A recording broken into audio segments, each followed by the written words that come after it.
Explain to people, because a lot of times stuff like that will make the news, and it's really no news at all, right? I don't know if this one is, but a lot of times it has to do with like them having to pay taxes and whatnot. Usually it's right? tax or legacy estate planning or something like that. But essentially, anytime a very high-profile executive, and the way it works is on public filings, it's your top 5 executives, which usually include your president, CEO, CFO, and then the next 2 highest-paid individuals.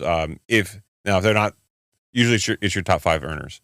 They're publicly reported, so any of their stock transactions get reported to the SEC, and they're out there for everyone to see. So what people like Jamie Dimon do is they come up with a stock sell plan. They announce it around the time they have earnings. They have an earnings call, and they're talking to the secondary market and the shareholders. And they tell everybody in advance, this is going to happen, I'm going to do this, because they're worried that when a CEO sells down their position, or one of these top 5 people there inside the company sell down their position, that it means something. They know something inside the company.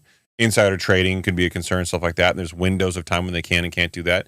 But number 2, it shakes the confidence of people who would otherwise be would-be buyers of their stock. Well, if the CEO's selling, maybe he knows something I don't, or maybe he's going to retire, and he's the reason why I want to buy, And so there's lots of reasons that people speculate on it. So the best way to get out is to get out in front of it and to disclose it the way he did.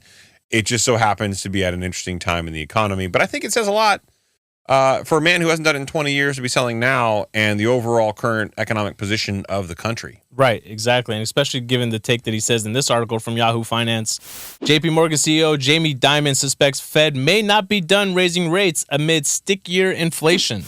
And the quote that really stood out to me in here, he says, quote, "I think there's a chance that inflation is just a little stickier than people think, and their fiscal monetary stimulus in the last several years is more than people think. Unemployment is very low. We'll see." All right, so right away, 2 things jumped out at me as absolute facts. Okay. No cap. No cap. Okay.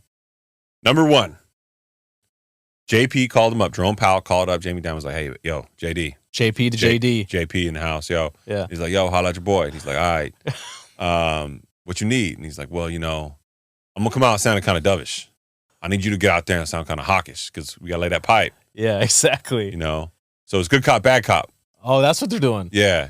So they've now decided that this is how they're going to handle it. And number 2, clearly Jamie Dimon is listening to the Higher Standard podcast, where we've been saying this ad nauseum for a number of months now, that stickier inflation, this body fat analysis that we've been using as a metaphor, the farther you go down closer to 2 to 3%, the harder it is to shed the extra pounds of inflation, if you will. Yeah. And he's right. Now, do I think the Fed's going to increase rates?